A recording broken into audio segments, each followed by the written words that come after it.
Hey, Harpslingers, welcome to the Harpslinger Podcast, where each and every week, you know the deal, we hang out with the greatest harmonica players in the music business. And as always, if you're watching this on the Hohner Music Facebook page, the home of the greatest harmonicas in the world, make sure you go down to the bottom of the live chat. There's a share button. We hope that you'll share that to your own personal profile, help us spread the word. And also, if you haven't checked it out already, go over to YouTube and check out the Harpslinger YouTube channel. You're going to love it. There's a great roster of great interviews with some of the, well, of the greatest harmonica players there are in the music business, as I say every week. And we've got one of those people here with us today. He's a superstar, as Konstantin Reinfeld called him, and I have to agree. My next guest started his incredible musical journey as a young teen, selling his Star Wars action figures for black market blues albums in Warsaw, Poland. Now he's one of the world's foremost harmonica players at home, both in recording studios and stadiums alike. Now he has his own, very own, brand new Hohner signature model harmonica, brand new on the shelves. Ladies and gentlemen, here he is, Mr. Greg Zlap. How you doing, my friend? Hello, Jamie. Hello, everybody. Yeah. Very happy to be here and to chat with you. It's great to have you on the show. It's such an honor. You know, you're a phenomenal player, but you have this wonderful personality as well. And you're such a like over the top, wonderful performer. I'm a big fan. And so I know that there's going to be a lot of people tuning into this episode to see all about what makes Greg Zlap tick and what makes him such a fiery player and performer. So, you know, thanks for being here. Thank you. Right on. So you're from Warsaw, Poland, originally from there, but that's not where you're living now. You're living in Paris. You have some children as well. So you're a full-time, you're a full-time dad. Yeah, you must be busy. Yeah. Well, this is life. I have 4 kids actually. Oh wow! But yeah. It's it's a busy thing, but also it's very good to because it keeps you always aware of what's going on, and well, kids are fantastic because they don't judge. Yeah. So whatever you play to the kids, they love it. Yeah, that's right. Are your kids playing harmonica yet? Oh, all of them. Yeah. All of them. Yeah, of course. No, but I mean, there are harmonicas everywhere in the house, so of course they pick them up and play. Maybe you'll start your own harmonica band, like the Harmonicats or something. Yeah. That would be great. Well, hey, I know that I always ask where people first stumbled on to the harmonica or got involved with music, and I've done a little research on you to find out some background, and I found out that the harmonica was not your first instrument. Your first instrument was piano, and you weren't so happy about that pick. And I was wondering if you could just tell us a little bit about that experience, about how you were introduced to music, maybe not the way you wanted to, and then how you found the harmonica and how that all changed for you, how your love for music sort of came into the picture. Yeah. Actually, the piano destroyed my future musician's career very early, because I was in the I was still in the kindergarten, and some people came from the music school. It was communist Poland at this time. It was the Berlin Wall was still up, and it was special times. So well, they came to the kindergarten and they auditioned all the kids. So it was like they were playing some notes, you should sing. And then my parents received a letter saying, well, your son will be a piano player. Okay. And I was enrolled at the age of 4 to play the piano, and I wouldn't give a damn about this. So I was not interested at all in this. So I begged my parents for maybe 1 or 2 years to stop it, and they did, and then I never got back to music again. Wow. Okay. All right. Wow, you were almost derailed that early. Yeah. And no, because if you start music, I was in a family of musicians. Okay. My parents were not musicians at all, so they were they thought it was a cool thing that that I had this gift, maybe because they said that I could do some music. They were quite happy about this, but at home there was no musical examples. I didn't have any other adults in my family that I would say, okay, so this is what music is actually. This is you could I couldn't imagine I would be a musician one day. So it's so just practicing, and well, it wasn't. I preferred Star Wars actually. So Right. so this was my thing. And then, well, so that was it actually. And then in the beginning of the 80s, my uncles quit Poland. They went to Australia, and they left me all their records. Okay. All right.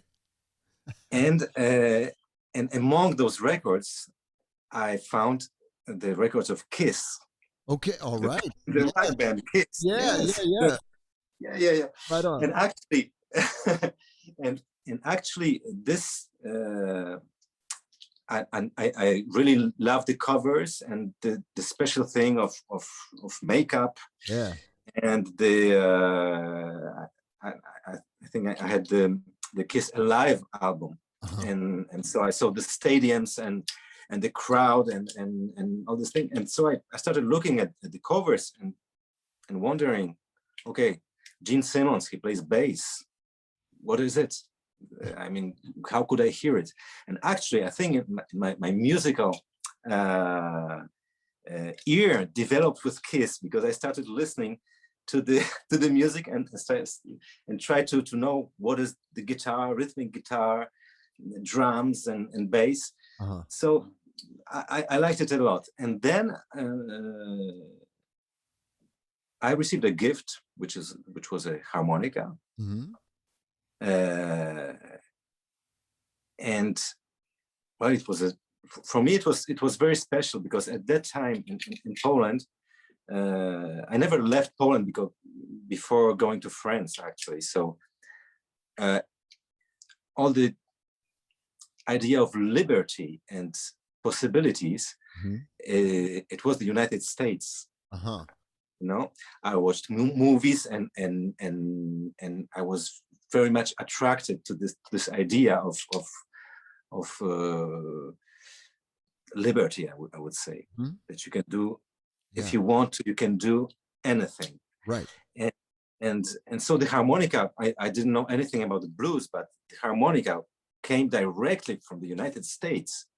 So this was already something. And then my uncle who offered me this harmonica, he said, look, but you must listen to what the bluesmen do with this instrument. Yeah. Because of course, when I opened it, it doesn't go very far. Yeah. And then I heard Little Walter. And so I was shocked. I was shocked because I couldn't believe you could get such a sound, such a tone, such notes from this little instrument that I had in my hands. And I tried very hard, and it didn't work. So I really realized, I mean, I thought, well, okay, this guy must be cheating, because it's impossible to get these notes. I'm trying very, very, very hard to get those notes, the bends and stuff. And it annoyed me a lot, because I couldn't get it. And then I started working on my harmonica. And it was quite a secret thing for me, because of course I wouldn't play in front of any person. It was my little secret garden. Yeah. But I was listening to the records. I had a little book to learn the harmonica, and I decided I must get all the secrets of the harmonica, because it was impossible for me. I mean, I had to get it. Yeah. And so I spent a lot of hours and days and months and years, and it never left me, actually. Yeah. So Nice. Nice. Yeah. You know, it's interesting. I believe you and I are the same age. First of all, anyone that's the same age as you and I is into Star Wars. Into Kiss, right? I mean, Kiss was my first experience with, as you say, with the theater of rock and roll and how they put on their shows, and they had all the lights and all the makeup, and the crowd was going berserk. That was so interesting to me as well as a young man, you know. But there's no harmonica there, right? So you know, no. I didn't make any sort of. I loved the music and I was inspired by the theatrics of it, but I didn't hear that harmonica. I think that was the first instrument that really, like, wow, I was like, wow, the harmonica, you know. And just like you know, or just like every other harmonica player, at some point we find little Walter, right? And Yeah. that opens up the world to us. So you know, how were I read in your bio, and I've read in other articles about you that you were, you know, trading these Star Wars characters for these records, and so you must have been really interesting to the guys that you were dealing with on the black market. Who is this kid wanting a little Walter record and you know, selling his Star Wars action figures? I mean, I think that's impressive. I think that's awesome.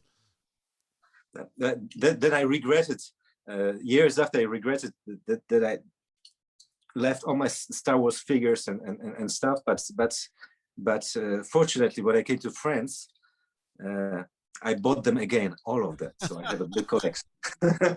Wonderful, wonderful, wonderful. That's fantastic. So when you get to when you arrive in Paris, you're in your late teens. You're this newfound liberty that you're talking about, which I think is a great word. You found this new liberty. You're out checking out. There's a blues scene, of course, in Paris, right? And you're probably just old enough to go to the clubs. And so this is a new world for you, right? This is an absolute new. You're like a kid in a candy store, I would imagine. Yeah, it was really amazing because in Poland we didn't have this club scene so at that time, so I didn't know it at all. And when I came to France, I already played the harmonica, but to go and to see live concerts with live performance, it changes everything. Mm-hmm. And this makes me think that the COVID period that we lived through, it will be almost like 2 years now. Mm-hmm. that it started. And I had a thought that while all the theaters and places and clubs were closed, actually for the young people who could experience this emotion Mm-hmm. of being in front of performing artists, it's a disaster. Yeah. Because actually, I think you learn the most when you have a direct contact with an example, like with an artist. There is nothing like seeing someone on stage. Right. You absorb so much. It's not only the playing, but it's the attitude, the interaction between the musicians. Mm-hmm. And so it's really important to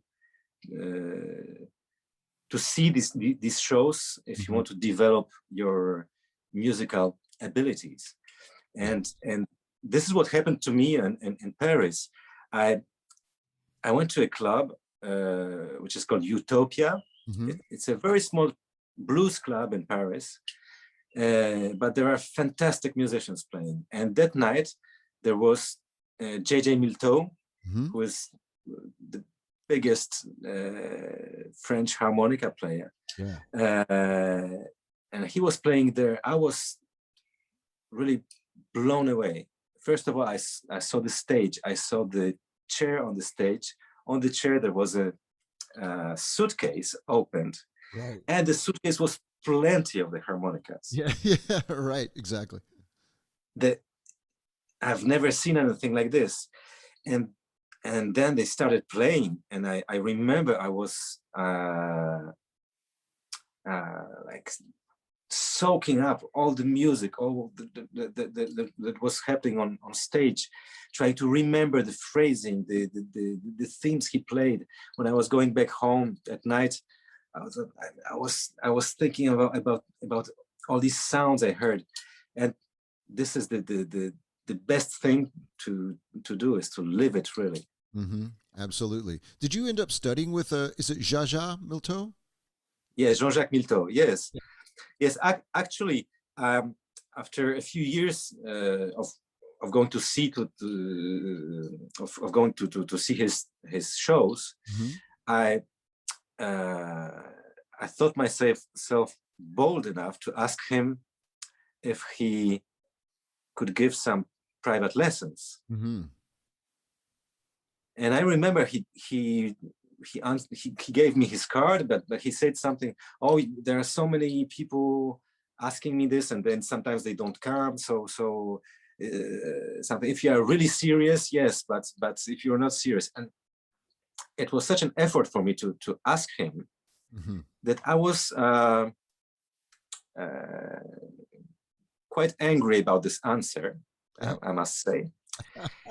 And so I thought, okay, so if he doesn't have confidence in me, I will work so hard that I will prove him that I'm good enough to take lessons with him. Yes, right. And actually, like 2 years later, I found out that he gave workshops in the south of France. So I went to this workshop, and this was actually where we met, really. Mm-hmm. And at that time, I had a project of a harmonica teaching book that I was working on. Mm-hmm. So I talked about this with Jean-Jacques Milteau, and he was very interested. So we started actually working together on this idea. And it was Jean-Jacques Milteau who showed me that it is possible, being a harmonica player, to think about making a living with this instrument. Right. Because I was doing my studies, and I would never think that I could be a musician, actually. Right. This was something I didn't know what to do. I mean, what do you do to be a musician with this instrument? Right. I mean, Where do you start? Great. Yeah. Nobody wants a harmonica player in a band unless it's a blues band or something. I mean, this is so. He Jean-Jacques Milteau is an example of someone who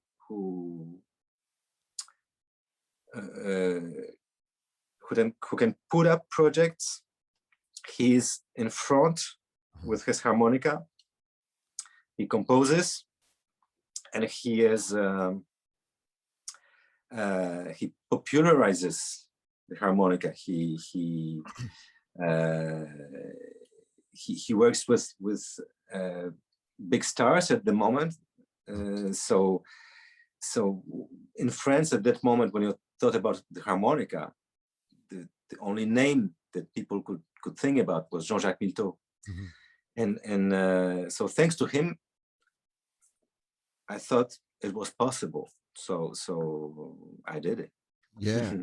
We all need those what I call like points of light, or little road signs that tell us that exactly that the universe sort of puts down for us to, to sort of find our way, and that's amazing that you found this person, and then you sort of have turned the tables a little bit. I mean, you're not only a great performer and recording artist and great player, but you also are a teacher. You like to teach, right? I love this. I think it's very, very important for me. It's not that I'm a teacher, but I love the pedagogy, and it's quite selfish, actually, because I think that you learn so much when you try to explain Yes. how to do things. Yes. So important, because you do a lot of things really naturally. when you play something, you find things, but you never think about why and how it is done. And when you want to explain what you are doing to someone, you have to really think, why am I doing this? What kind of techniques do I use? How to explain it in a simple way? How to, I mean, you learn really a lot. So I really love this, and I've been doing it for all my life, actually, since I played harmonica. Right. So my first reflex was to give some private lessons, and then at the moment that I decided that I would become a musician with my harmonica, I founded a harmonica school in Paris. And this was something that was, I don't know if you say concrete, something that kept my foot to the ground. And it helped me a lot, actually. So I love this, and every year I'm now I don't run the school anymore. I don't have really time to do it on a weekly basis, but every year I have a workshop in Spain with my friend Joan Pau Comedias, who is a Catalan harmonica player. And it's been 14 years. We're running every summer this great workshop. Wow, that's so I really need this feedback and to give the energy to people, and it's so much rewarding when you realize that you can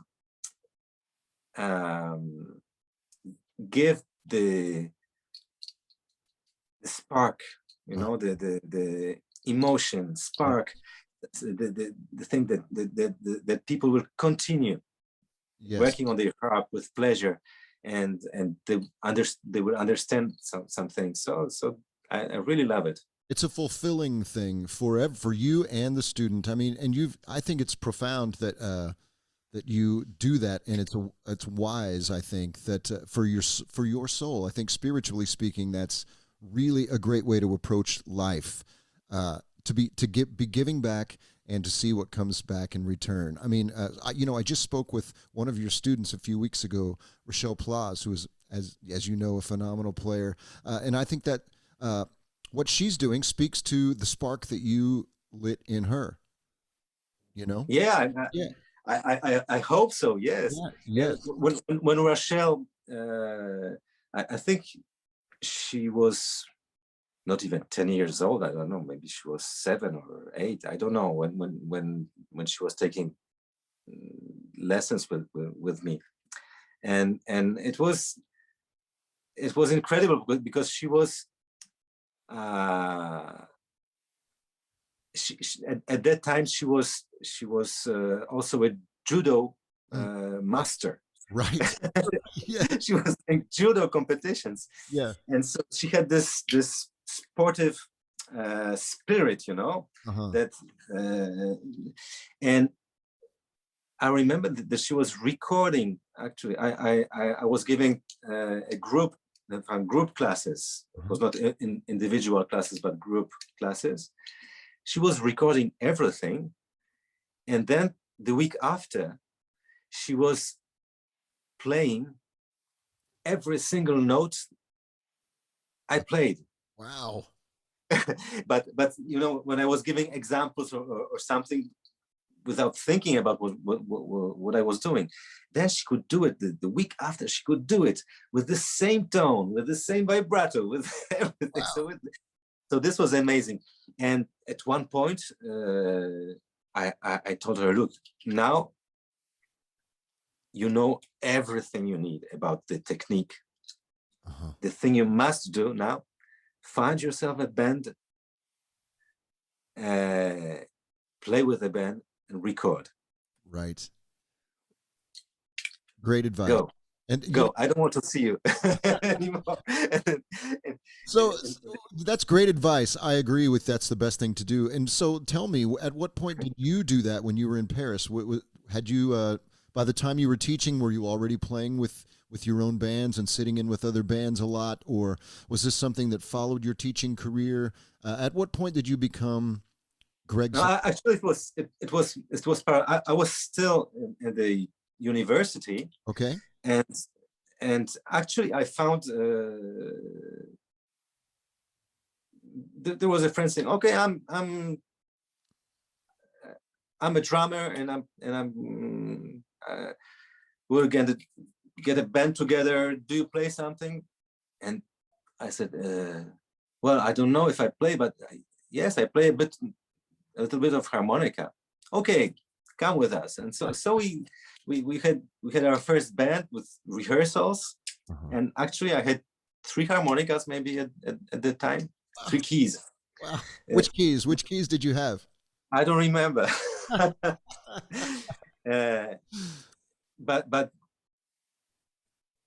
this was so important because then I realized that in fact, because we were composing and doing covers, so then you realize that, okay, this song is in this key, how can I play it? Oh, I should get myself another key maybe, or maybe I can play it in a different way on the harps I have.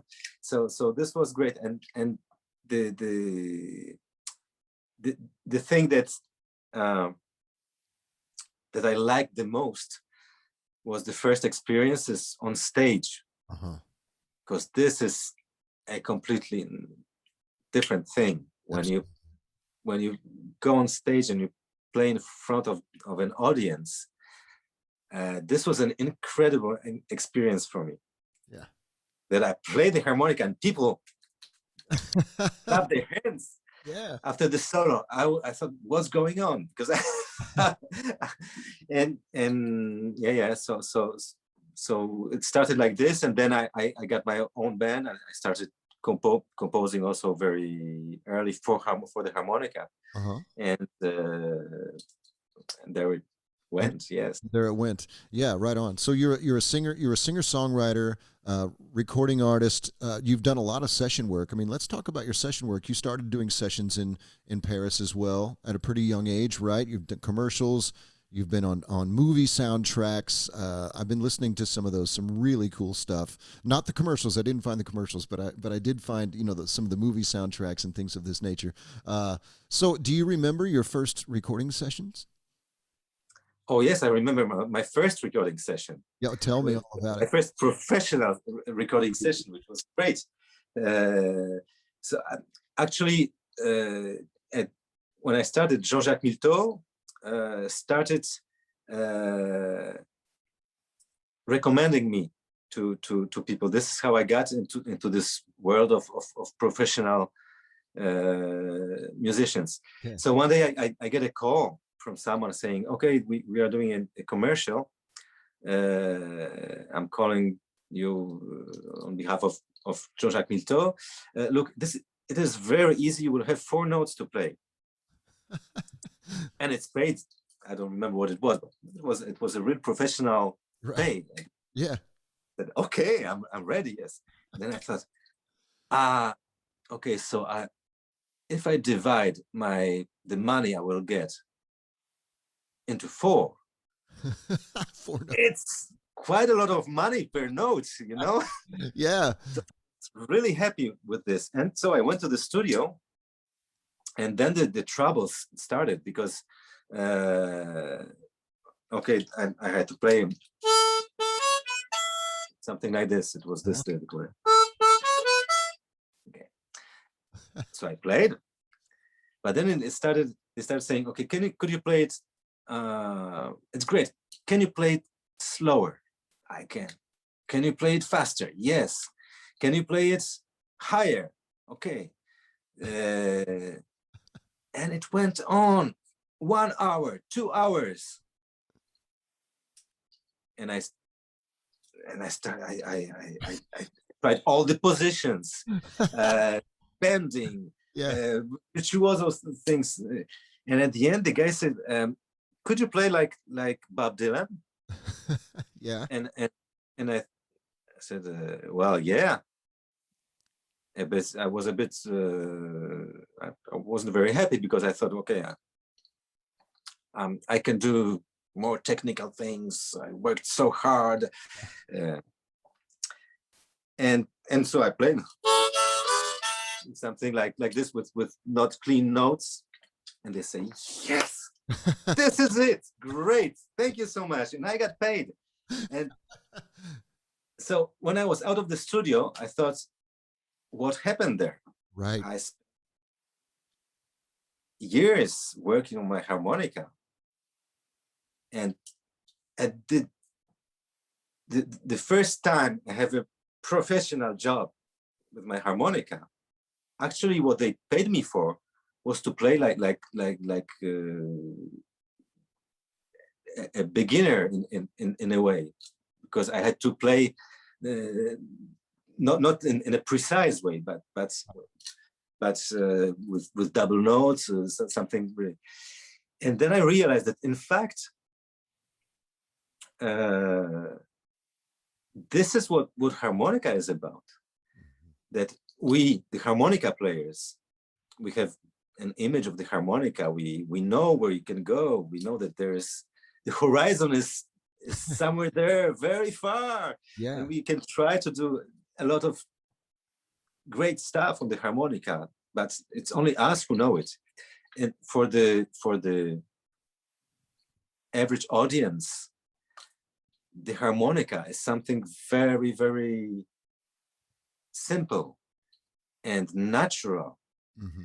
And in fact, I realized that this is the most powerful thing about the harmonica, that it's maybe it's the only instrument that you don't need to know how to play it.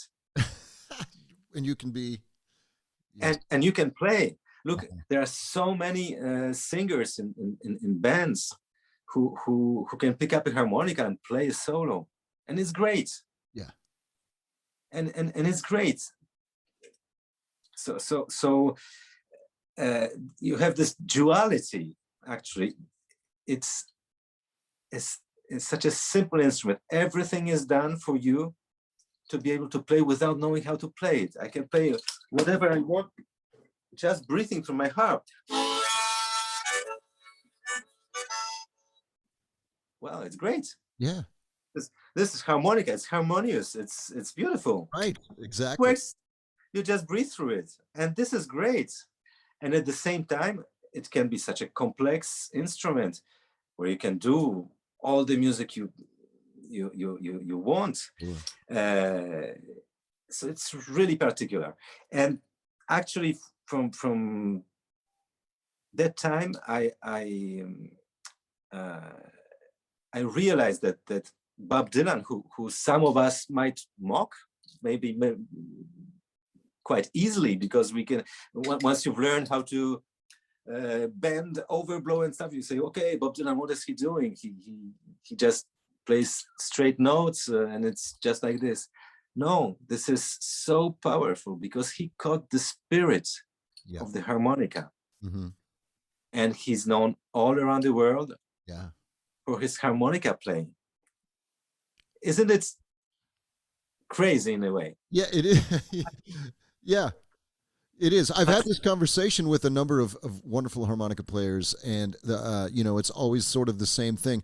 The best players, I think, when you're young. When I was a younger player, I thought Bob Dylan, he's a terrible harmonica player. Shame on me for saying that, because as I've grown and as I've gotten older and better on the harmonica, I realize he was pretty genius with what he was doing. And a lot of great harmonica players are like, no, can't discount Bob Dylan, because that guy, he was doing exactly what you said. Yes, so powerful,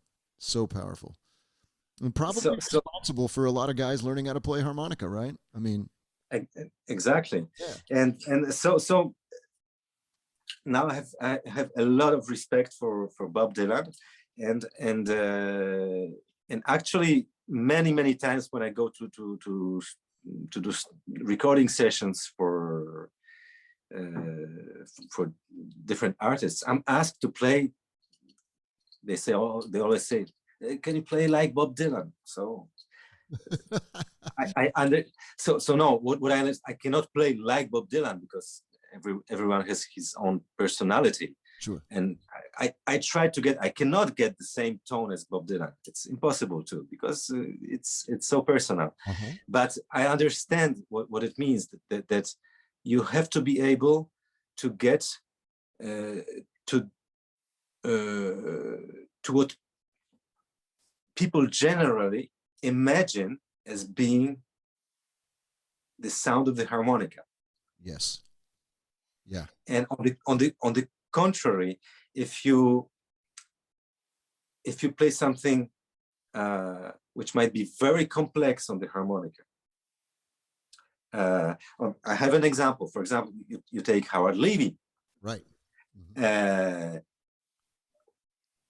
Which he plays. I mean, it's fabulous, and he is an accomplished musician as a piano player, sure. And tons of other instruments. Yeah. So he thinks his harmonica playing as if he had no boundaries, actually, like as if he was playing piano. And I remember listening to a record of Rabi Abu Khalil, which is called Sultan's Picnic, that features Howard Levy on the harmonica. And the person who recommended me the record didn't know that it was a harmonica. Right. So when I heard the record, I said, well, I love the music. And I said, well, but this is a harmonica. No, impossible. Right. Because it just doesn't match for someone who doesn't know a lot about the harmonica. Yeah. You cannot imagine that the sound that you hear on this record, it is harmonica. We, the harmonica players, we know how what it can do, right? Yes, what it can do, and we can recognize. But for an average person, it's a different instrument. Yeah. It's not harmonica anymore. Right. It's a different instrument. And so it's interesting to see that the harmonica has these different sides that live together. Actually, it's a unique instrument. It certainly is. Yeah. And you mentioned that a lot of guys that front bands that play maybe just a little bit of harmonica.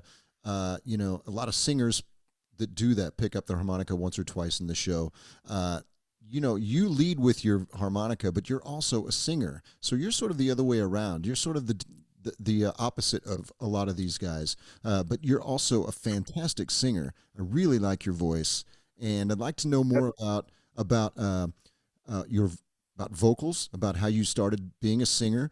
If you see any sort of correlation between being a great harmonica player and being a great singer, and if one helps with the other, which I think it does.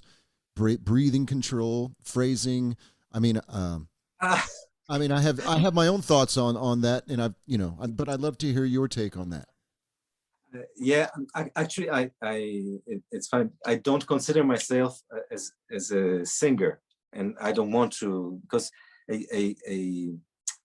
maybe it's something cultural in France, but being a singer is a status. Okay. I mean, I so many times people were telling me, you cannot be a singer and an instrument player at the same time. You cannot. Because for people, it's people would not understand. Right. Either you're a singer or you're an instrumentalist. Right. Okay. So this is the idea that people have. If you're a singer, you cannot play another instrument. Okay, but I do. Actually, I started singing because I realized that singing adds a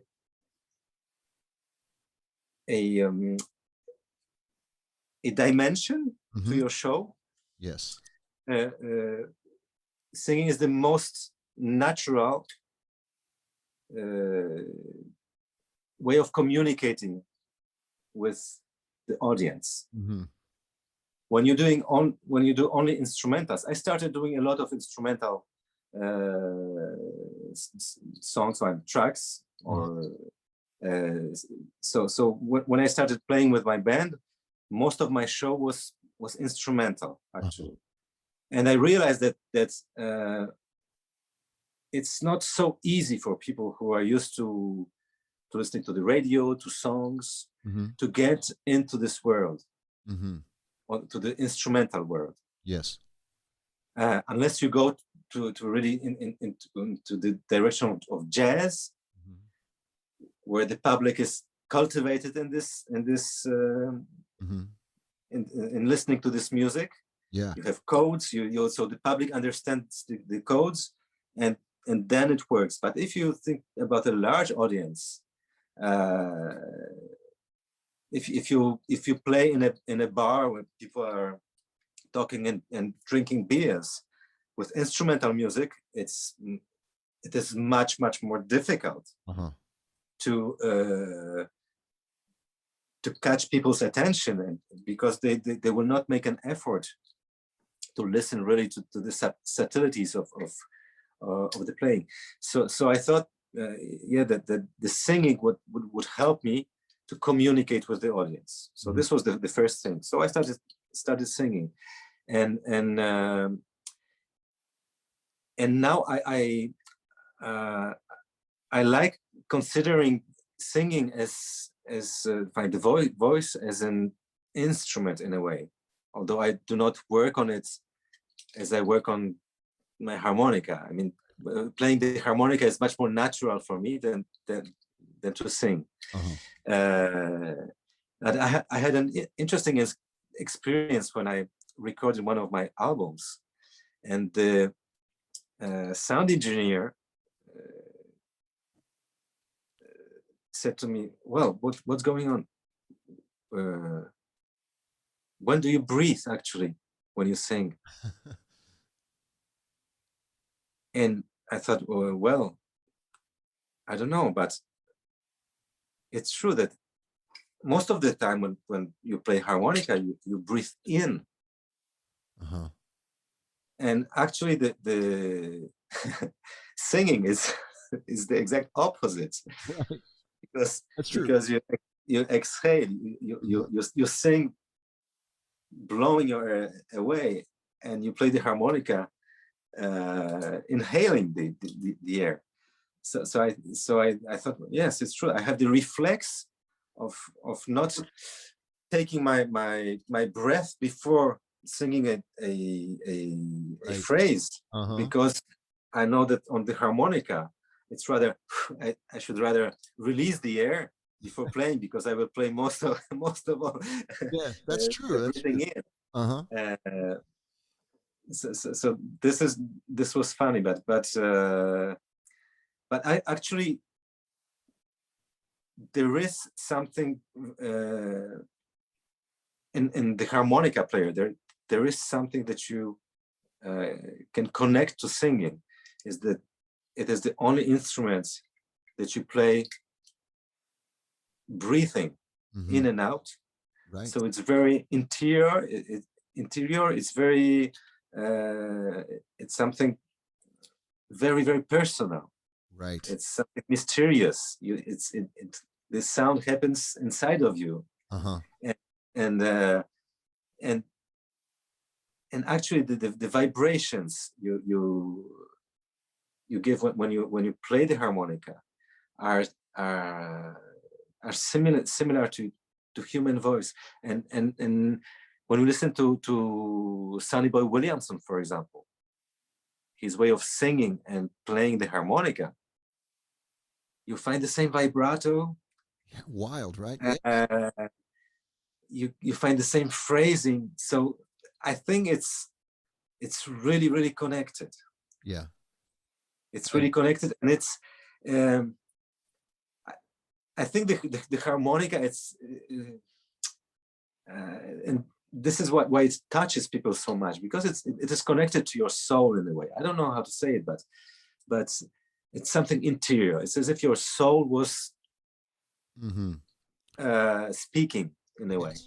Yes. So this is it's something similar with singing. Actually, Yeah. it's when you play the harmonica, it's as if you were talking uh, Yes. to people. Very much. Yeah, It has something to do with something to do with air, right? In which you know a little bit about. You recorded a record about, you know. yeah.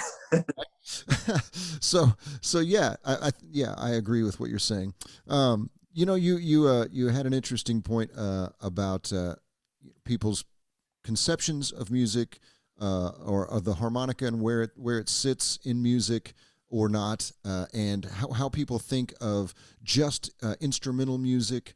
Um, I think you've broadened a lot of people's scope of where they might hear a harmonica, because you're doing not only blues, but you've done rock and you've done pop, you've done electronic music. You've done a lot of different styles where you've utilized the harmonica in a very effective way. I feel like you specifically have done a lot for the instrument, and broadened people's horizons of where they might consider hearing a harmonica. It's not easy in these days when there's not a lot of harmonica on the radio, right? So for you to bridge those gaps and help people understand that the harmonica can be just as relevant in an electronic song as it can be in a blues song, I think is really dynamic and fantastic. So kudos to you for that. That's not a lot of players are doing that, are bridging genres the way you're doing. Yeah, and this is something that fascinates me because actually, um, if you listen to harmonica records from starting from early 20s and 30s, actually you realize that almost everything was already done, even the overblows with Blues Birdhead. Yeah. And when you listen to the I listened recently to some recordings from the 30s, where I don't remember the harmonica player, but it was the like first position jazz playing, very very beautiful phrasing, and actually very modern in a way. So I think it's a question of context. Mm-hmm. The music evolves, the harmonica evolves. Also, we find new techniques, new things. But musically speaking, things exist. They evolve, but they exist already from the beginning. And look at Duke, Little Walter's Duke, Right. which is still the only instrumental harmonica instrumental Right. that hits the Yeah. Top of the top charts. charts. Yeah. But look, at when it was done, when it was everywhere,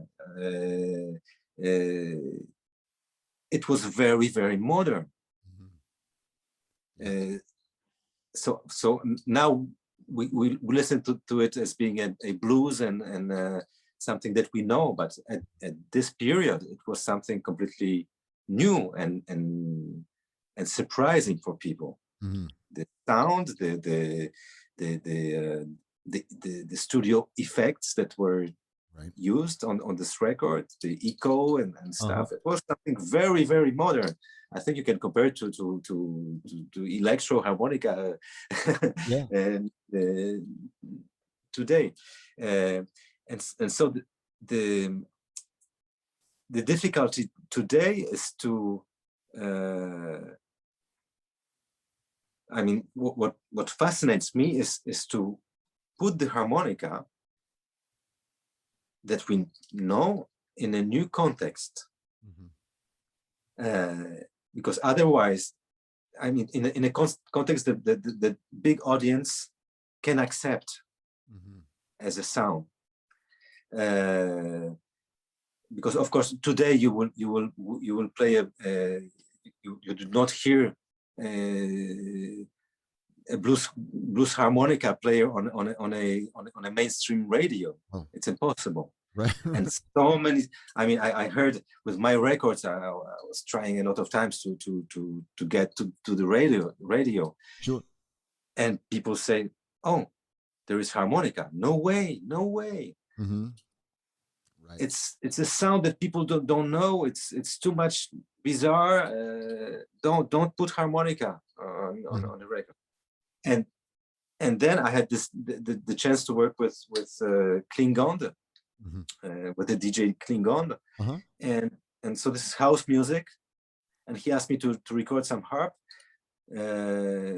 So we have suddenly the blues harp I was playing becomes something very modern in this context, and people were dancing in the clubs on a house music with harmonica, and it works so well. Yes. So there is in fact there is no problem. People like the harmonica. I agree. If it's put in the right context. Yes. And it's the same with live performance.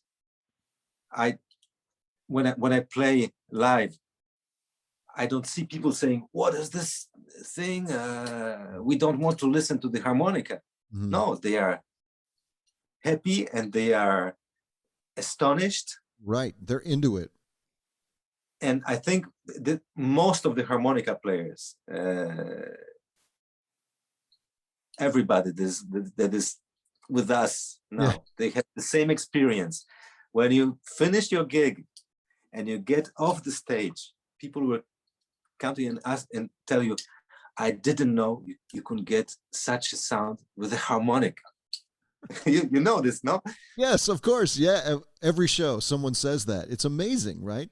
Yeah. And it was the same with Little Walter. I read his biography, and people were asking him to open his hands because they wouldn't believe he was getting such a strange sound, and it was just a harmonica. Right. So this is something good. Yeah. This is something very good. Yeah, absolutely. Because people are still astonished with the sound of the harmonica. It means that they are touched with this, and so the potential is still there. It's great. So we must continue to play and and to put it. I mean, when you play live, it happens now. It's not something. It's not a record that you are listening to, and where you can say, "Okay, this was music from another time," so it doesn't concern me. When you see someone playing live, it's now. And if you hear a harmonica player, if you see a harmonica player on stage, you will get it. I mean, you get the emotion, and of course you will love it. Of course. Yeah. So the more we play the harmonica live, the better it is. I agree, man, so much. Yes. Well, you're also a unique performer. You're a dynamic entertainer, and I think that's something that I think you can learn, but it's something that's also in your spirit, right? And so I was just curious. Was it Kiss, or what was it? That must have been a big influence on you, because your stage performance is really dynamic. You're wonderful on stage. You know how to be on stage and how to handle that, have everyone looking at you and elevate their energy. You're really talented at that. What is that? Just something that happened for you? Was that natural? Is that what's or is that you worked on? No, it was not natural. I mean, Kiss is very important because I was attracted to this to this way of seeing a show. A show is something special with Kiss. For sure. You transform yourself. You are a different person. and certainly you can do things that you would never do in a normal life. So this is what KISS example is for me, is that they do exceptional shows. Yeah. And when I was listening to the records, the live records, and watching the pictures, I was imagining what was the ambience like in the stadium, people shouting, and the band on stage with but it was completely disconnected from my own experience of harmonica player and being on stage with my band. Yeah. Of course, yeah. I always had pleasure performing on stage and communicating with the audience, but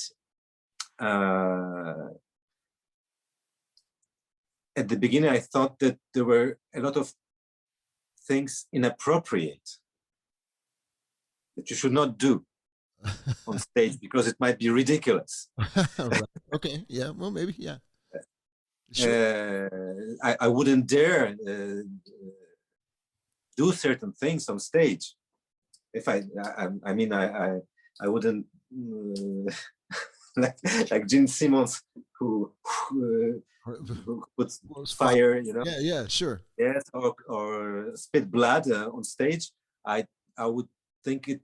For me, it would be inappropriate and certainly ridiculous if I tried to do things like this on stage. So this was, but I had I always wanted to get closer to the audience and to feel the audience and to exchange. So this was something that I had in me, and actually. I had the experience of my life is when I started working with Johnny Hallyday, who is the biggest French pop star. Yeah. And actually, it was inconceivable to have a harmonica player in a show like the one of Johnny Hallyday. Uh-huh. So I never thought of doing this kind of shows in my life, but it happened. And once I found myself in this band, first of all, I thought about my harmonica playing. We had rehearsals in Los Angeles, like a few months of rehearsals. Wow. And I remember one rehearsal, Johnny Hallyday says, okay, we will play the song called Gabrielle, which I didn't know. So I asked the piano player, well, what is Gabrielle? No, don't worry, it's an E. Okay, I take my A harp. And Johnny Hallyday says, okay, we will change. Greg, can you play a harmonica solo? Of course, I can. And we started the song, and I was rehearsing, with my mic, and so I played a great solo. And afterwards, Johnny comes to me. He says, yeah, it was very good, but tell me you will not stay like this behind your mic when we will do the show. And I understood that he was not asking me for being a good harmonica player. He was asking me to be a showman. Mm-hmm. And so I said, okay, Johnny, I promise you, I will do the show. Even if I have to go down to my knees on stage, I will do the show. Okay. But then I started thinking, so what does it mean to do a show? What can I do? And when last rehearsal before the first show was on, I thought, okay, I thought about Kiss, and I thought, okay, so I will try, even if it's ridiculous, I will try to do something crazy, whatever I can think about. So we were playing, and I started running around, going to the center of the place.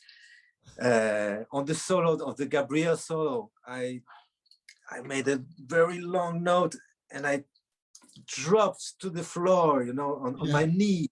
Yeah. And I thought, it might be ridiculous. I don't know, really.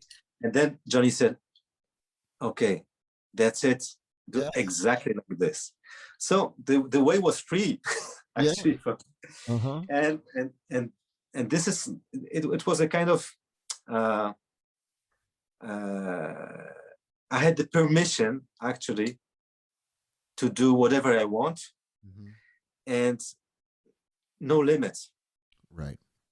So I knew that whatever I would do, it would not be too much. And it turned out that it was true. So after the tours we did with Johnny Hallyday, I realized that you can really do whatever you want on stage, and it's not ridiculous. Yeah. And it's a big pleasure to be free and to do whatever you might think of. Yeah, I agree. Yeah, it's so freeing, so free. Well, you're great at it. You've become a master at performing. Yeah, it's really. So speaking of live shows, let's talk a little bit about your what you use on stage, what your gear situation is like, mics, amps, pedals, those kinds of things. People are definitely going to want to know what kind of gear you like to use in a live scenario. I think specifically. Are you a bullet mic guy? Do you play through an amp? Do you like to play through the PA system? What are your preferences? Yeah, in fact, it must be very, very simple. So I don't play with amps. Okay. Ever? It happens sometimes, but okay. No, I put it directly into the PA. Actually, playing with an amp is like an instrument. Yeah. Actually, so and it's heavy when you go to gigs. Right. No, so actually, no, I don't use amps because I didn't get enough into this sound of the amp to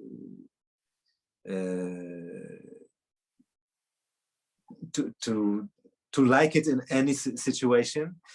And when I tried playing with amps, I found that in every room, in every different place we were playing, the different amp sounds differently, so you have to know how to adjust and whatever. So I stopped it, and as I said, it's quite heavy to totally. Yes. So at home I have a little Fender amp. Okay. That's good enough for me. Sure. So I use some. I have a pedal board. Wait, sorry. Try to. Yeah, sure. Sorry about that. Put you on the spot. Okay. There. Oh wow. Okay. Great. Wait, all right. Wait. I'm getting to it. Okay. All right. So do you see it? Yes, absolutely. Okay. Okay. I'm seeing some familiar stuff there. So actually, my gear is very simple. I use just an overdrive, which is Lone Wolf. Sure. Overdrive for harp. And a delay. Great. That's all. That's the meat and potatoes, as one would say. Yeah. And actually, I realized that I don't even change my sound. I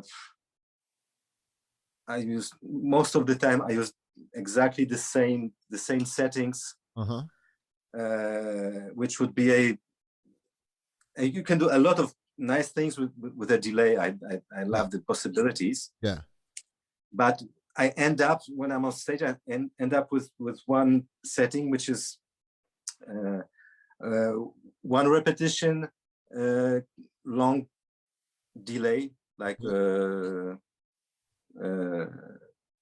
whole note. You say yes? Sure. Quarter notes. Yeah. Sure. This is quarter notes, or yes, quarter notes. Yeah. Yeah. Okay. Thank you.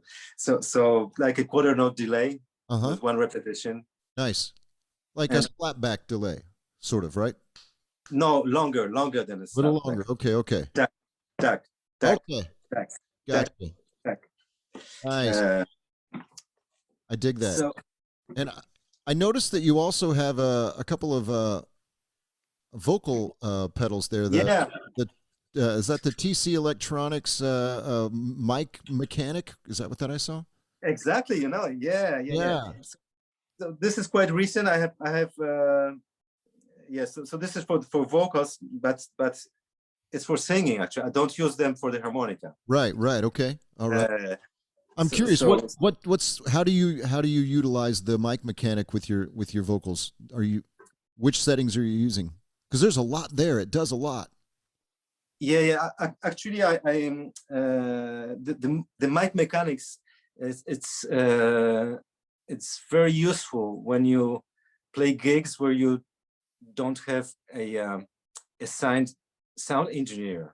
Because when I'm touring with my band in festivals or something, we have our sound engineer who knows exactly which delay to put on the voice on which song. But if you do just a gig like this, well, you have no possibility of really explaining the settings. So here you have a delay, a tap delay that you can put. You have reverbs, so this is great. You have a tone correction for some things.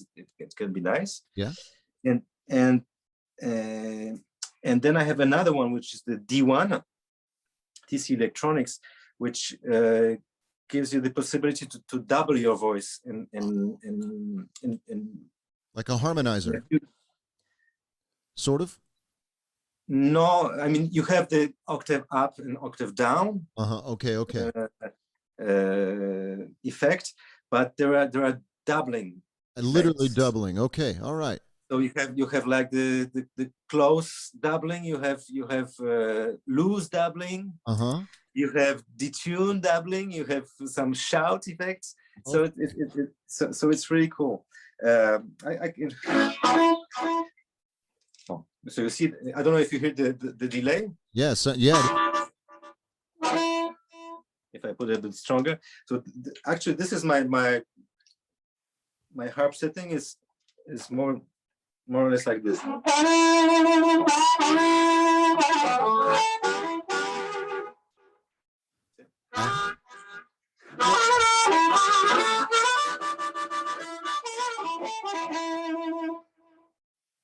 And I actually play with this like most of the time. That's fantastic. And on the vocals, you say you have A. Lonely without you. But I can get like an octave up. Lonely without you. I don't know if you can hear it. Or I can't. Octave down. Lonely without you. Yeah. So it's fun. Actually. Yeah. Super cool. You know, go ahead. I'm sorry. Yeah. Please go ahead. I interrupted you. My bad. Sorry. No, so this is very, very simple. I know, yes, and I have a little looper. Okay. Ditto. That I don't. Yes, ditto. It can be useful. actually, I will introduce it in my show now. I wasn't using it on stage, but in you can do some really nice effects with the looper. What I do not like is when you spend too much time on making loops, and being concentrated on the looper. So I thought about finding a way and context where it must be so easy, boom, boom, and you are focused on the public. But yeah, it made it to your pedal board. Nice. Nice. Yeah, it made it to my pedal board.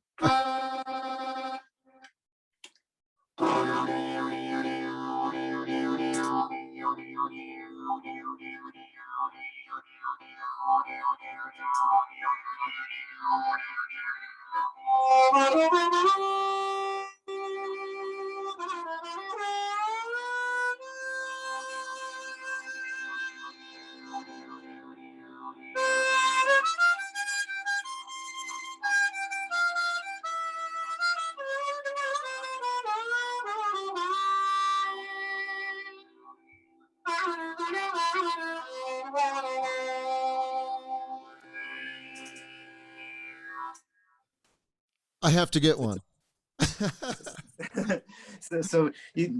Sometimes when you can, and it's nice to play with it sometimes. Yeah, it's super cool. I noticed that you were holding the Hohner Blues Blaster microphone, the new. Yeah, that's a cool mic. I have one. You must like it. You're using it. Yeah. I love it. I love the looks of it. And I love the button, which is really nice. Yeah. And doesn't turn real fast, right? Real fast. So it's cool. I love the shape and the sound. And the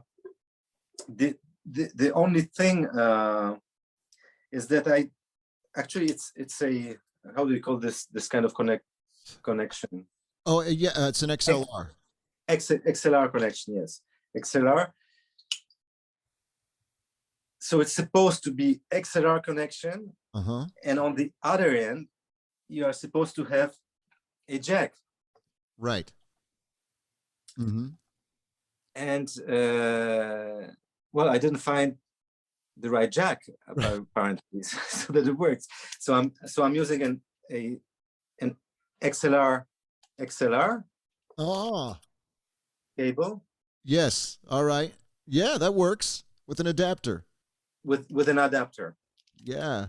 The same thing happened to me, Greg. I plugged in. I had an XLR to 1/4 inch, but it was the wrong 1/4 inch. It was balanced or unbalanced, whichever the case may be. And it wasn't working. I'm like, what's going on? It's brand new. I know this mic works. I just had the wrong cable. So you have to get the right cable for this particular mic. And so the adapter is very useful. And the other good thing about the adapter is that the XLR cable, you can have it as long as you want without sound perdition. Right. Which is not the case of a jack cable. Yeah. So actually, to have the best sound, it's better to have a long XLR cable. You can move on stage and you have whatever. Yeah. And to get an adapter, it's very, very useful. Yeah. Okay, so we have to. I would be remiss if I didn't say we have to talk about this new Greg Zlap signature model harmonica with the beautiful red comb. Tell us all about how this came to be, and tell us about the microphone and why you like this microphone so much. I'm dying to hear about it. The microphone? No, I'm sorry. The harmonica. The harmonica. Sorry about that. I just spoke. Yeah. The idea was to I mean, this harmonica, it comes from my stage experience, actually, and from the experience I had with Johnny. I was telling you about, because my harmonica was put to such a hard times on the solo de Gabriel, that I afterwards I had different thoughts about harmonicas. See, I will show you my harmonica box. Nice. So gold melodies, marine bands. So most of the time I will use marine bands and golden melodies. Depending on the context. When I'm recording, it's very different because I can adapt. If I want if I want melodic playing with exact in tune notes, I would pick up the golden melody, which has the right tuning for this. Right. But most of the time I would prefer the marine band. This is my favorite harmonica, marine band, because even if it's out of tune, like the 5-draw and 3-draw are out of tune, but it's to make the chords sound better. So it's the harmonica that is the best for rhythmic playing, and I really love it. But it's out of tune, so I cannot use it in any situation, because if you play melodic and you change positions, the marine band will become really out of tune. Yeah. Okay. And the golden melody will not have nice chords, so you're always between the two harps. Yeah. So in fact, I realized that on stage I need a harp that breathes with me. I play really loud on stage because I want to give energy. So even if I know that it's not good, because you lose some subtleties of your play when you play loud like this, I cannot help it. When I'm on stage, I want to I want to play. I play. So I don't want to think about my harmonica. So it must withstand a lot of pressure. And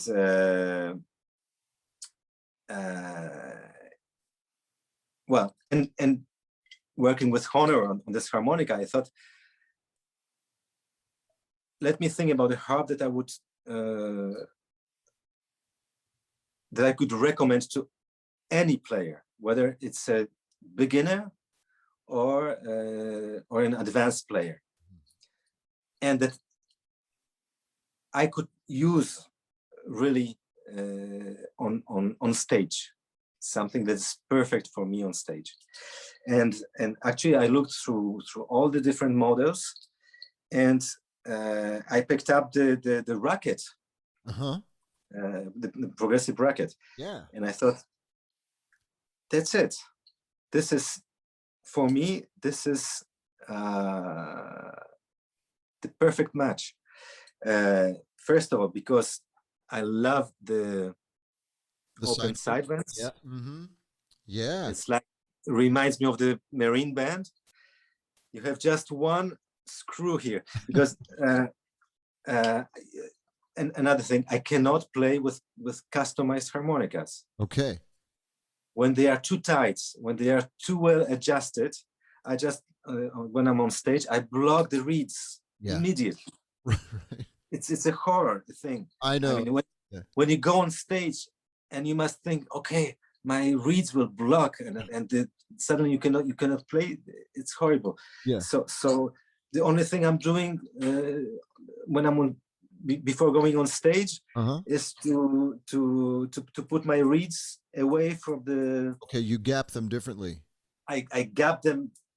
Yes, I gap them away. No, I put them away from the comb. Yes. It's the exact opposite of what you would do if you want to overblow. Actually. Gotcha. Okay. All right.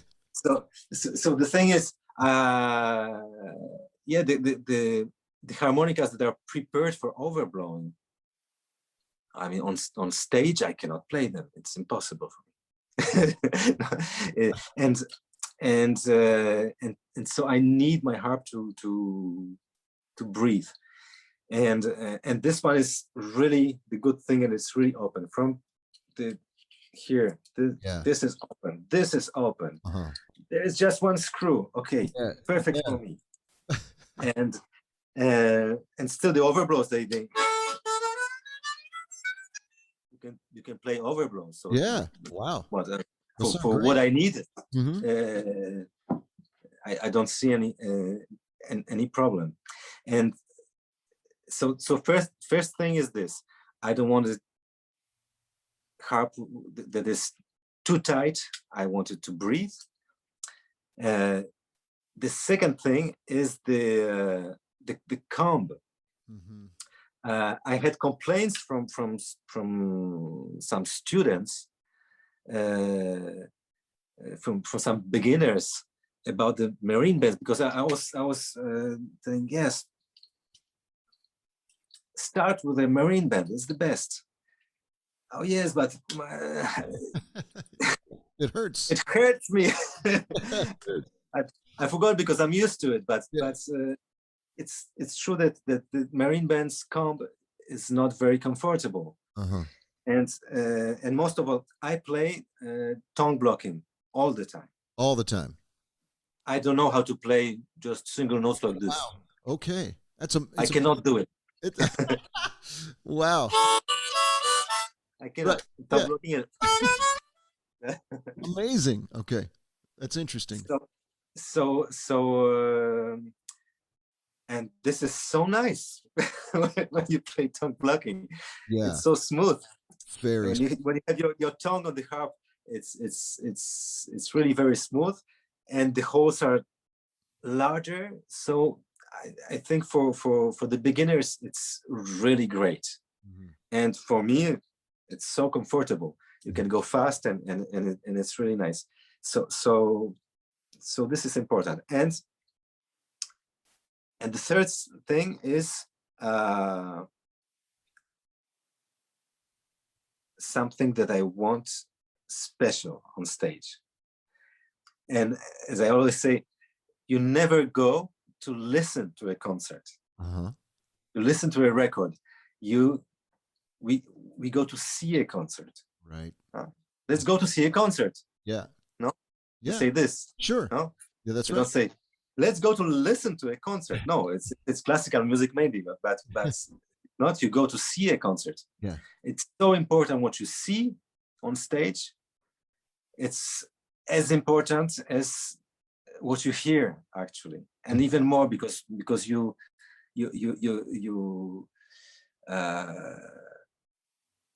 I think people hear with their eyes a lot. Yes, it has so much importance because you see so much details when if you play if you play the harmonica and you make a mistake and you do a face like, okay, I made a mistake, then people will hear your mistake. Yes. But if you play the harp, right, you make a mistake, you play a wrong note, but you are still in the energy. Yeah. Nobody will realize that you hit the wrong note. Yeah. It doesn't matter at all. What matters is the energy you put on stage. So this is important. And when we were playing with Johnny Holiday in stadiums, I imagined us as being so small for the people who are on the other end of the stadium. Unless you are on the big screen, well, you are just a little thing there. Yeah. And a harmonica player who has his hands over the harmonica, I mean, people don't even know who is it. Yeah. And as people do not recognize the sound of the harmonica, I mean, as we were saying, people are astonished when they hear a real harmonica player playing. Yeah. because they think it's the sound of this instrument is something incredible. They've never heard something like this. So if they don't see what's going on, they maybe they will think it's a guitar playing and not the harmonica playing. So this is important to make gestures, to move, to show that you have an instrument. Yeah. And so to have something special, I thought about the color. I want something to be shiny, to say, okay, I just see right away. And I thought, yes, red. I love red. It's a color of rock. So it's like the energy thing, and most of all, it's a special red. I don't know if you realize, but this red is the Hohner red. The absolute Hohner red. You're right. This is the Hohner red. Yeah. And this is what you have on the. That's it. Yeah, it matches. And there is no Hohner harmonica with a Hohner red comb. No. So I thought, no, impossible. I want this because look, the only red ones are the Golden Melodies, but it's a very dark, like Bordeaux red. Yeah, right. Good word. It's not very shiny. Right. So I thought, okay, I love this, and so technically speaking, this harmonica is a Rocket because it's an excellent model and it suits me perfectly. Yeah. I don't want any other adjustments on this harp, and the special thing is this color, which is unique in the Hohner family of harmonicas, right? Yeah, family of harmonicas, and it comes only in A. Only an A. I love it. Is that your favorite key? Is that your favorite key? First of all, it's the key of the harmonica solo of Gabriel. Okay. I was telling you about, because this is yes, it's such an. I learned so much from the solo. I will play it to you. But awesome. So this was played on an A harp, and I lost so many harps. Right. I mean, it was one show, one harp, actually. Really? No kidding. Yeah. I mean, it's yeah. Wow. Yeah. So that's why I said that my harmonica was suffering so much when I was playing. I didn't have this one yet, but it was on a marine band. That's I was just destroying them. Right. On every concert, and so first of all is this, and actually the special thing with the harmonica is that we change keys, not like the other right instrumentalists, not like the piano players. No, that's right. You know, you if you learn a piece, a piano piece in C major, and you say to a piano player, well, play it in F sharp now. Well, it's a problem. No, to change everything. Yeah. But we, the harmonica players, no, we just change the harp. Yes. Okay, take another key. It's such a it's so great, and this is a powerful feature of the harmonica that we just change the harp to change the key. And on the other hand, all the beginners will learn on a C harp. Everyone has a C harp. We start with a C harp. All the beginners books, they are made for C harps. That's right. So of course you have a C harp. Yeah. And it's good. It's very good to try as early as possible to try different harmonica keys, because you do not have the same feeling. Like between the harp and the key of G, which is the lowest, and the harp in F sharp, which is the highest one. And if you talk about bending, Sure. You don't have at all the same. I mean, the shape of your mouth will not be the same. Right. You have to adjust to the different keys. So it's good to try and to play as early possible on different keys. And it's so easy because you play the same things you've learned, Right. but you try them on in a different key. Yeah. So I thought it was a good idea, and I would recommend it even to complete beginners. You have a C harp, try another key. Why not A? And of course, the A harp is, you play most of the time in E on an A harp. And if you happen to play with guitar players, you're going to be in E a lot. Yes. You know that they, and especially the blues, they like the C a lot. Yeah, that's right. Absolutely. So it's actually A is one of the three harps. I use the most. C, D, and A are the three harps, the three keys I would recommend. Yeah. For everyone, unless you play jazz, it might be maybe B flat and E flat and something. Right. But most of the time, the three harps, C, D, and A are enough.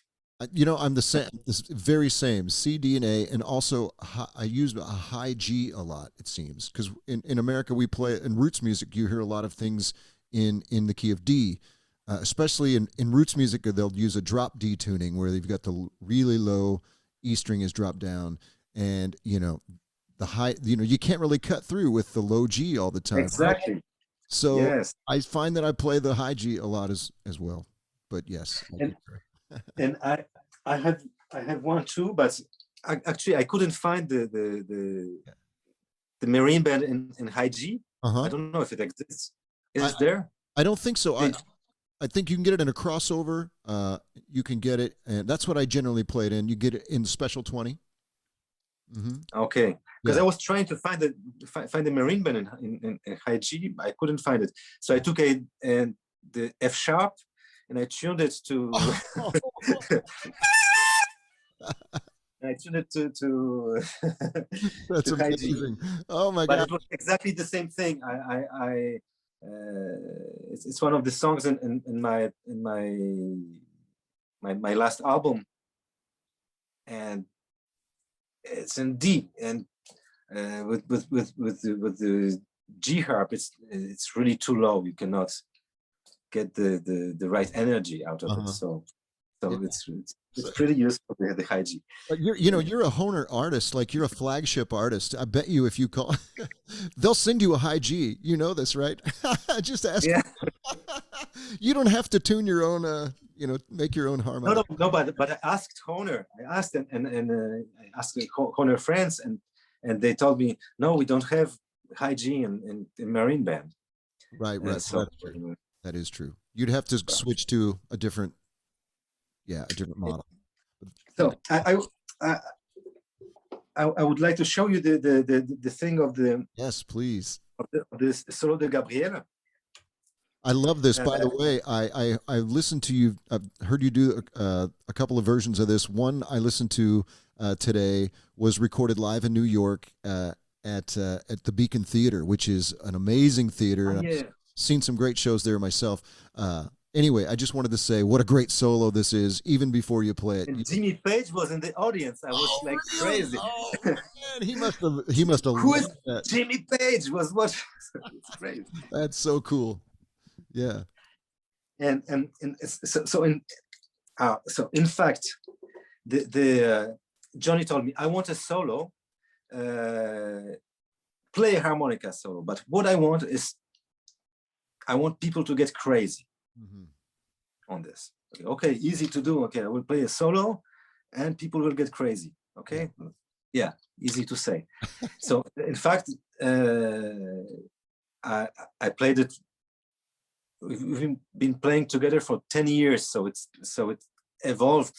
The solo evolved a lot, but in the beginning, I was experimenting. I was trying how do I do a solo, harmonica solo, where people will stand up and will shout. So I tried a lot of different things. Phrasing, being fast, doing some very virtuoso things and simpler things. Yeah, it was cool. Yeah. But not enough. Yeah. Not enough.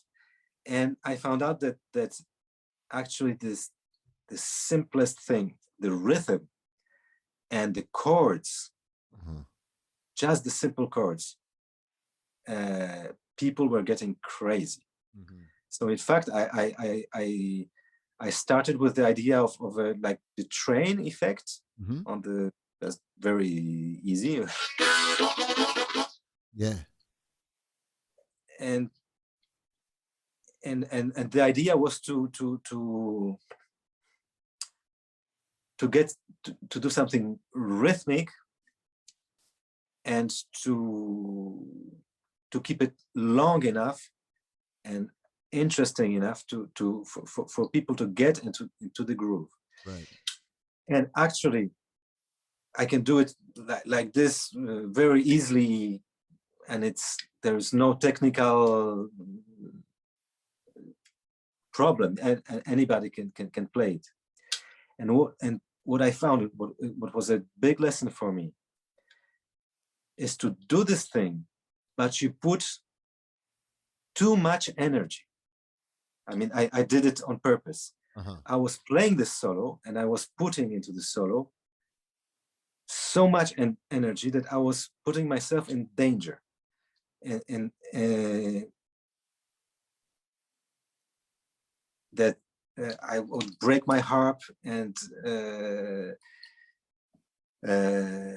I don't know, it was too much. So at the end, I want to keep it going, because it lasted like 3-4 minutes, 5-6 minutes. Nice, man.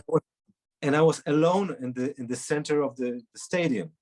The band was stopping playing, and so you had just the harmonica, the little harmonica in a stadium, and you have to keep it going. So the thing that kept it alive is that I didn't know if I could play it till the end, because I was putting so much energy that every time it was a challenge for me to do it. Yeah. And people were going crazy on this. But okay, so this is like this, but it's not too loud. No, I think we're okay.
Yes, I love it. Oh man, that was fantastic. Greg, that's wonderful, man. And, I feel like I can hear some of your influences in that solo, actually. That's so badass, my friend. Wonderful. So yeah. So you see, so this is like now I'm sweating and stuff. It's an incredible thing that I understood doing this solo, that it's the commitment when you play is the essential thing. If you when you play, you put your energy and total commitment to what you are doing, you will touch people. They get this energy. Yeah. And so it was a revelation for me, actually. I mean, my energy was elevated for sure just listening to that and watching you play. That was really, really fantastic. Greg, you're a true harp slinger. It's so appropriate that you're on the HARPSLINGER podcast. You are a harp slinger, my friend. Thank you so much for being here and taking time to be on the show. So grateful to Thank you. you. Yeah, I wish you so much success in your career, and I know it's all coming your way. So well deserved as well. I hope you'll stay in touch with me. Let's get you back on the HARPSLINGER show sometime, HARPSLINGER podcast again sometime. Yeah. With pleasure. Yeah. All right, my friend. So if people want to connect with you online, they can do so on Instagram, on Facebook, and through your, do you have a website that they address where people could reach you as well? Yeah. No. But you have all yes, Instagram and Facebook and Twitter. and Twitter. Okay, good. That's all you really need. That's all It's good enough. Yeah. So are you going to be hitting the road at any time later this year, or you think you're going to be able Yes. It's coming back. So tomorrow I'm going to Monaco. I have my first gig. Wow. And it's been such a long time. So I'm looking forward to this. Yeah. Tomorrow's show with real public. Actually. I love it. Well, yes, as they say in the American theater, for good luck, they'll say a French word, merde. Merde. Merde. Yeah. So, good luck to you. Do you know where it comes from? Actually, I don't know where that comes from. No, I don't. Actually, merde, it means shit. Yes. Right. Yeah, I know what it means. Yeah. In fact, it was at the time that people were going to the shows, to the opera or to the theaters. They were arriving with horses. Okay. Yeah. Okay. So if you had a big audience, a lot of horses were coming with the public. So horses would do some merde. Huh? And so when you say merde, it means that we wish you to have a successful show, because a lot of people will come. And so there will be a lot of horses and a lot of shit on the road. I love it. That's great. That's great. I can't wait to share that with my friends. I'm sure none of them know the real story behind that. That's fantastic. Well, best of luck to you, man. Stay happy, stay healthy, keep spreading the gospel according to Greg Zlap, and we'll be out there rooting for you, my friend. Thank you so much. Thank you. Yeah. Bye-bye. Love to you, my friend. Bye-bye.